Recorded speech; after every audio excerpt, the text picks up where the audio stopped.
Good morning. This is Veilog entry 156, and it's about 8:30 a.m. CST. A little bit earlier than usual because I've been going through a lot of thoughts this morning.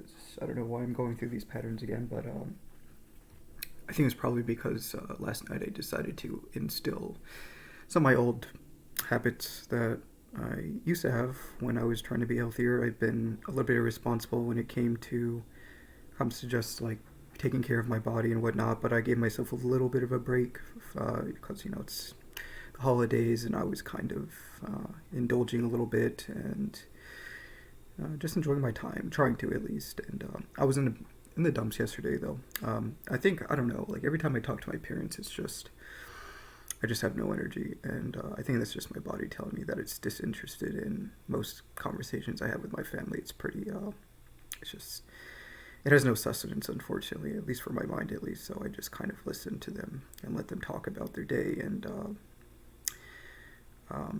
it was just like I just could not engage my mind, and it's hard to engage my mind in regular conversation most of the time, especially nowadays, because my mind is looking for more challenges to sharpen itself, and that's all I've been really interested in for the past year or so. And casual conversation is not really something my mind wants to listen to, because I guess it gets a little bit self-absorbed and obsessed with the thing that it's interested in at a given time. It can be virtually anything, which is why I try to control my mind as much as possible so it doesn't get into the old habits that I used to when it was indulging in being obsessed and addicted with things that weren't necessarily healthy for the mind or the body.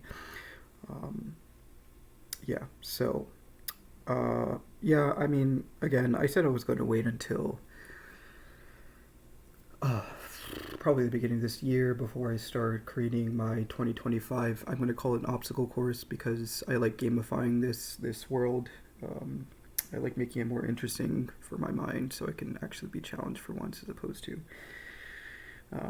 underachieving all the time. I'm trying to be less of an underachiever because I'd consider myself to be an underachiever because, again, like I've talked about this in multiple video logs and everything, I'd never properly challenged myself or even tried to do any kind of like growth or self-improvement stuff to make, actualize, self-actualize and reach myself, my full potential as opposed to being a lazy couch potato and whatnot. So,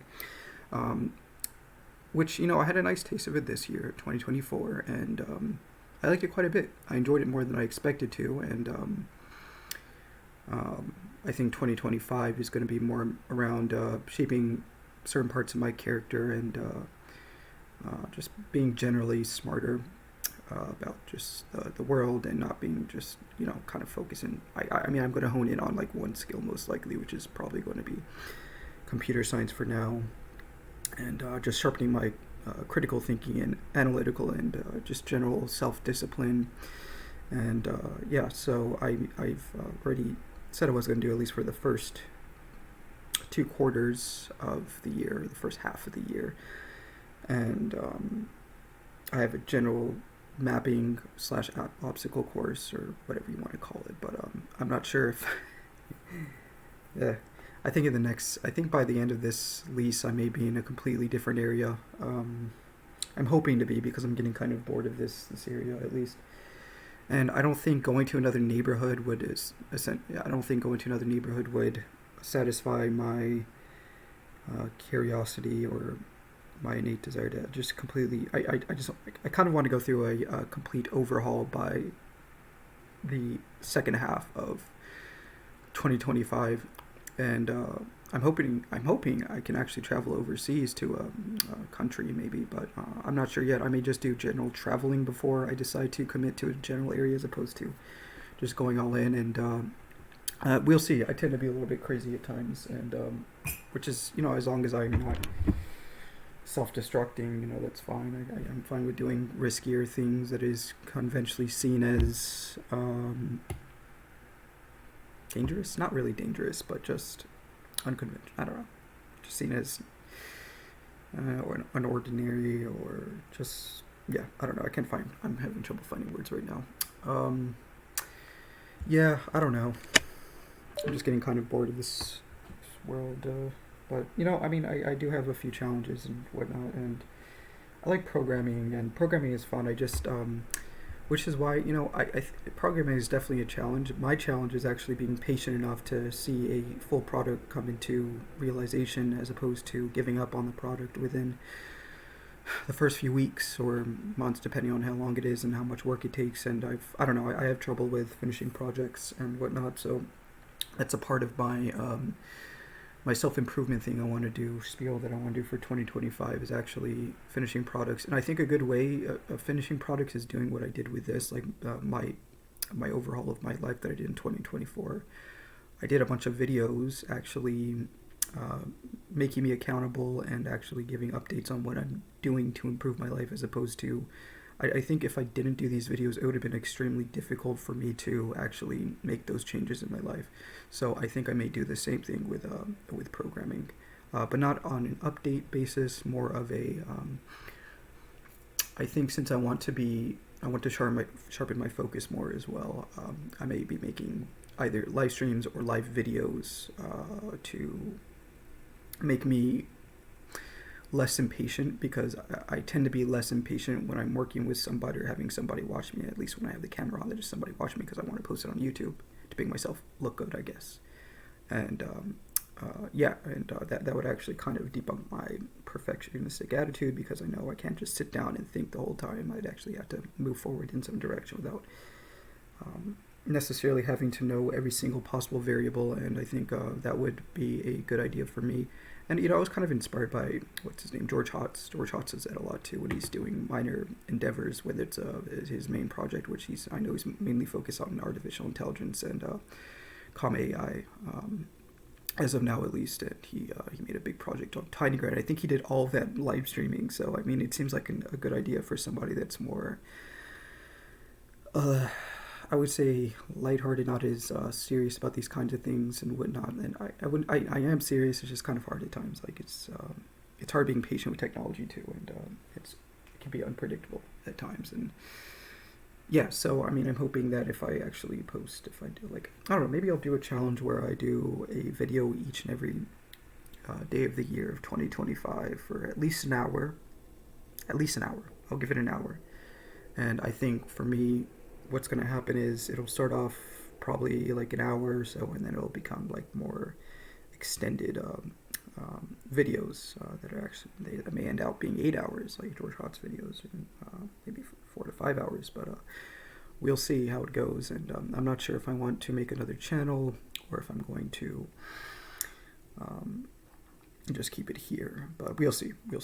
So that's on the back burner, and I have a lot of projects I want to focus on. I know it's kind of hard to, again, like I'm scattering my shots, but at least I'm scattering my shots in a general direction. I like embedded systems a lot. I like game programming.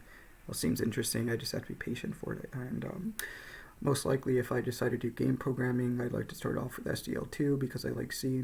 It's more of a general preference thing. I know you could do Unity and start off with a game engine, but I prefer to start off with something a little bit more rudimentary, because my brain likes infrastructure. It likes understanding systems a lot. And when you're relying on an engine, you're not understanding really anything that's under the hood nowadays, especially with Unity and Unreal. So I'd prefer to do something a little bit more bare bones, which is SDL. SDL's it's a library for any kind of just games, basically. So like videos and just like the whole package for actually rendering systems, and then actually having audio systems and all that. So it has everything all under. So it would be fun. I remember when I was first learning SDL2, I got it on my computer. I think I still have it. It's just that when I get impatient, because there's when you're programming and using library, you don't really you still, even with something as rudimentary as SDL2, there's still a lot of stuff under the hood, and you'd have to read the code. And I don't dislike using code without understanding it, and that's I wouldn't say that's a weakness of mine, even close to a weakness of mine, but it can be a weakness of mine depending on what environment I'm in, which is why I like working by myself, because then I can take all the time in the world to actually understand these systems, as opposed to working a project with a group of people, because most people are not like, again, you can use quote-unquote INTPs, are not like INTPs, because I think INTPs are 3% of the world, and so I mean, if you take a group of people, it's like what, one in 33. A group of people is not 1 in 33, so the likelihood of even an INTP being in that, okay, again, I guess you have to think about the NT types. So I guess you're most likely going to be around NT types or ST or thinking types if you're working in computing, at least. So I don't feel like doing the math for that, but yeah. So I mean, the chance of a person like me being in a group like that would probably be there would probably be at least one, depending on how big the group is. Like a group of 5 people, then that's 1 in 5. So I mean, probably. Because I mean, of course, you can assume the sample of people is homogeneous, and if you cross out the other types, so you'd have to divide it by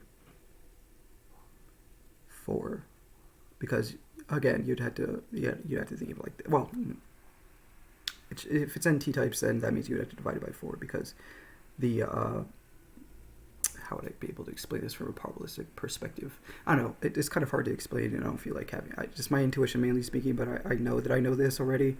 So you would have to divide it by 4 and scale it by 4 that way. Multiply by 4, not scale it down by 4, because that means the sample's getting smaller. So you're just looking at the NT types, and that means the variables pertaining outside of the NT types are 4. So you have to scale it by 4. Does that make sense? So the sample's getting smaller. Okay, I think that makes sense. It's just like, I just don't know how to explain it well. I'm trying to find a way to explain it well, but yeah. So instead of it being 1 in 33, what would that be? Like 1 in 10. So still, even there's like a 50% chance of an INTP being in that group, assuming the sample's homogeneous, which it isn't. But whatever. I'm creating a simplified case. Actually, I want to be a little bit more. There's a 1 in 8 chance. If I had to be more precise, again, my head is it's rounding. So, but it's more like 1 in 8 as opposed to 1 in 10. So 1 in 8 still. Basically, 50% chance of an INTP type being even in a group pertaining to something that's a little bit more technical. So yeah. Which isn't bad, and I could be completely wrong, but from my current understanding, I'd have to look at more statistics as opposed to just creating simplified systems in my head. But yeah, I don't know. So again, that was kind of a tangent there. So yeah, I don't know. I prefer to work. I like working by myself anyways, so I like working, well, again, like there are other ways in which you can work in groups. Again, it could be, in big groups you tend to, at least from what I've seen in most companies, or I can't really say I know, but I've heard of a lot of people saying that in most companies, it tends to be more working individually, but then coming in for general meetings for updates and whatnot. So I like that kind of structure. And I think I've talked about this in a video before. But I'm talking about it again because I'm thinking about this again. So why not say it again?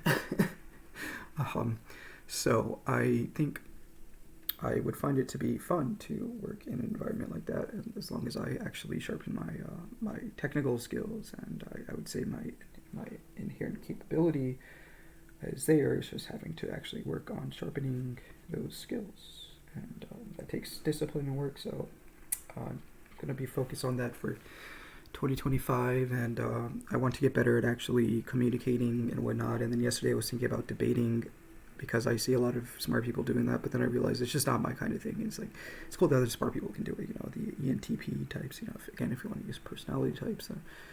There are people more inclined to do it. My type is less inclined to do it because we tend to be in our heads, and our types would probably be less inclined to argue, and it would be more structured debating to get to an idea as opposed to quote-unquote winning. Of course, the idea of winning is solely, of course, it's based on perspective and whatnot, and winning can be good if you think your idea is better than somebody else's. So yes, I mean, yeah, you're winning, but then people just tend to attach to the idea that they've created. They think it's them, right? So they tend to think that idea it's not really them. It's just they happen to have thought of it, right? Yeah, it's just like an ego thing, right? So I think thinking about it from a more logical, cold, and more objective point of view, you happen to be more likely to win in a debate like that, but then of course you would have to assume that the audience is also objective. In a lot of cases it isn't, especially in the United States, and if you look at politics, no, absolutely not even close. Of course there are always edge cases and whatnot, and yes, of course, but I'm saying, and the general populace is less likely to be the case. So I think about debating, and the only reason I would debate is just to sharpen my communication skills, but then I can sharpen my communication skills by talking to people in general and bouncing ideas. And I think the structure of bouncing ideas is a lot more efficient than actually debating, because you're thinking of an idea, it's in a general structured framework. It could take hours just to flesh through an idea, especially in complicated stuff like politics and whatnot, but I'm not necessarily interested in politics, even though I want to make myself interested in politics, because again, I like molding my microcosm and sharpening. I like creating my environment to make my mind sharper, as opposed to it being the other way around, where the mind tends to look outside of itself. I look more inwards, and a good way to change what's inside of you is, of course, your environment. And so I like to mold my environment to make my mind sharper and better and more efficient, and just generally better and smarter. And so I think if I had to really think about it, I think there are a lot of ways in general communication, and like I've mentioned in videos before, there's a QA process or QA process, which is also decent, but that's just general understanding the person that you're talking to and communicating with. And I think I don't know. I think I'm trying to systematize everything, and my brain it likes doing that, so I just let it go at times, and I think assuming that the person is kind of thinking the same way as you are, then a QA process would be good as a initialization process for quote unquote debating, or just talking about more abstract ideas that are not necessarily talked about amongst the general populace. But it's good to know the agent that you're communicating with as well, because then if you're able to understand who you're talking to and how they think, then you can talk in that particular way. That makes it a little bit more efficient when it comes to communication and getting to a general idea or standpoint, or a certain place that you want to be at with a particular person and whatnot, and you can both actually benefit from the particular scenario or event, instance, or whatever. Thinking about different words, because my brain does that a lot. It likes creating I think the reason why my brain does that is because it makes it faster that way, because if I keep going through those neural pathways of coupling words together, then if I blink out on a particular word I'm thinking about at the given time, I can quickly find another word that makes it easier for fluid communication, as opposed to being stuck on that particular word you're trying to think of. So I think that's why my brain does that. I've been drinking coffee as usual, and of course I'm like, I don't know. I really like systematizing everything. So that's all my brain ever does, is systematization, which is not bad at all. Like I get annoyed at times because my brain is constantly thinking about systematization while other people are just generally communicating. So it seems like I'm typically off in my own world, where people like to make assumptions. They either assume you're stupid or you're intelligent, because again, it's all based off of in most people's cases, it's based off of stereotypes and whatnot, and they don't really like to look below the stereotypes or labels. So they apply labels to things that they don't quite understand, and of course every human does that. We apply labels to everything that we don't understand. It's just how the human brain works. But some people are less inclined to understand general people, and that's again, I don't like arguing. I just think I tend to just shrug off things that I can't control, and so especially nowadays, there's no point in wasting any kind of effort on trying to change people. Again, that's why I also look at debate. You also see a lot of extremely intelligent people. I think Destiny's a pretty smart guy. He seems to know a lot about a lot of things, and but the thing is, he's not like, you can kind of tell he's a little bit narcissistic to a degree, because I've seen a lot of his videos and on YouTube and everything. And every time he's talking, okay, I think has he had debates on Jordan Peterson a couple of times. But in most cases, I'm not sure if this is because he's looking for easy fights or if he's actually trying to be a better person. But I think he's actually looking for easy fights sometimes. I think he does that on purpose just to feed his ego. Which is fine, It's like, again, a lot of smart people tend to do that. They especially when they're young, they are told they're smart, and they want to keep feeding that general perception, right? And that's human nature. We want to keep feeding our identification of ourselves. So we tend to subconsciously look for easier fights, because if we look, again, if we go into a bigger pond with bigger fish, then we don't feel as smart anymore, right? So that's understandable. And, Destiny's a smart guy, but he's also, you can just tell he's not really aware of some things, and that's not my problem. But, I used to get annoyed with people like that, because, I consider myself to be smart. It's like, okay, if you're so smart, then why can't you be aware enough to actually understand that most of the things that you're doing right now are not really that smart? Again, that's a contradiction, right? Because, smart people don't always do the smartest things, and that's fine. It's not my problem. I had to keep telling myself that it's not my problem, because I get annoyed easily with people, even smart people.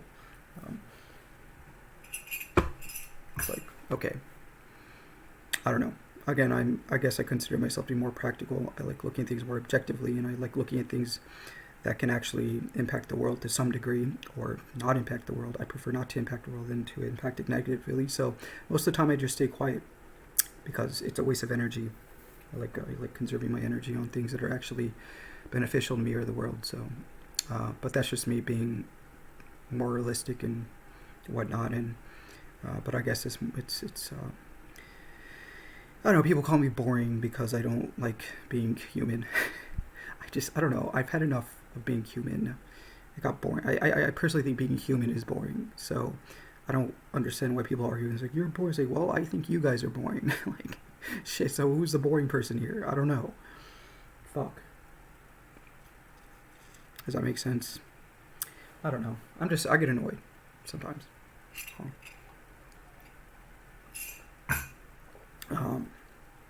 Yeah, I talked to my family for Christmas, or the day after Christmas. I was thinking about calling them on Christmas Day, but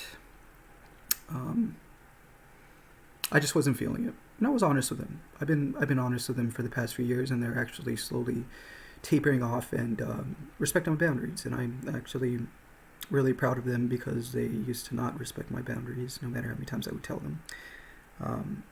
But yeah, they're learning. Everybody learns, Everybody learns. What am I trying to say?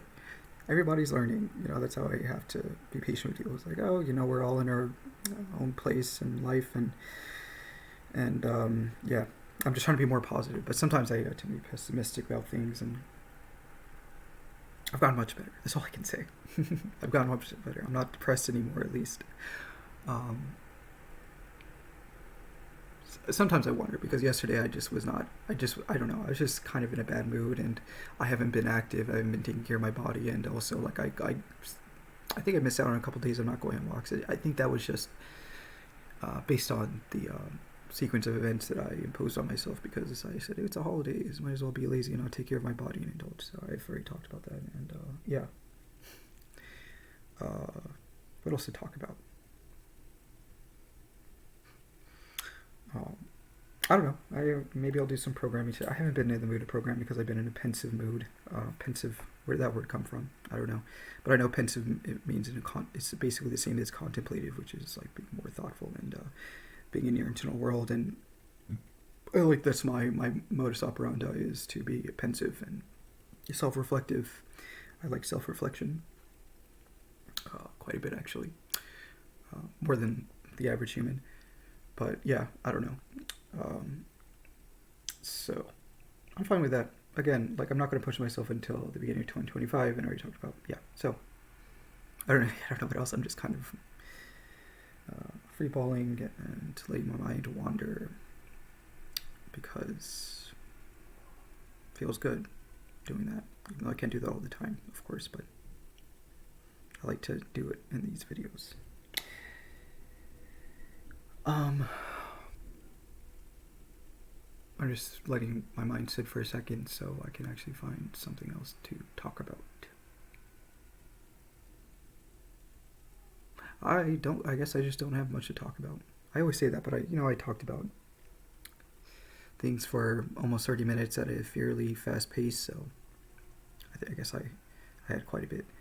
Um, and I'm also thinking about like that structure I was talking about 2 videos ago about again, systematization, systematizing your internal equity, basically just by controlling your microcosms and yeah, I mean, I guess I will be applying it in a very non-rigorous way in 2025. I did that in a non-rigorous way in 2024 because I obviously didn't create a metric system for that, and yeah,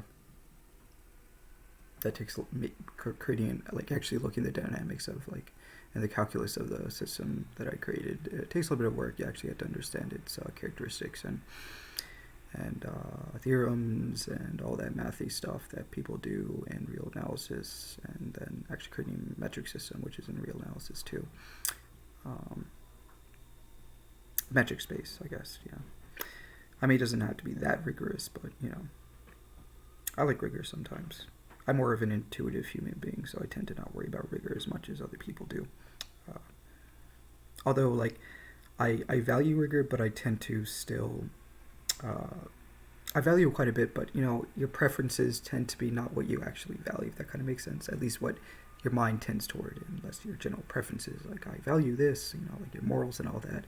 But, we're all human, and we tend to have our own innate characteristics and tendencies and preferences. So we tend to diverge away from our moral values. And, yeah, I tend to be more interested in... What is that a good way to say it? I tend to have my tendencies tend to diverge towards intuition more than at least too much systematization, even though my strengths are more in intuition. Again, because I'm an intuitive type. Yeah. I don't know. This world cool. I like this world. I wasn't necessarily interested in it when I was letting the world kind of like punch me in the gut a billion times, but I told it, hey, bro, enough is enough. I'm gonna take the reins from now on, and yeah, I guess that's basically what happens when you kind of lose your tolerance, patience, when the world's kind of not that nice towards you. Yeah, I don't know. I'm just kind of saying things, and my brain is kind of not interested in talking anymore, so I think I'll just quit it while I am still somewhat here. I don't know. Anyways, bye.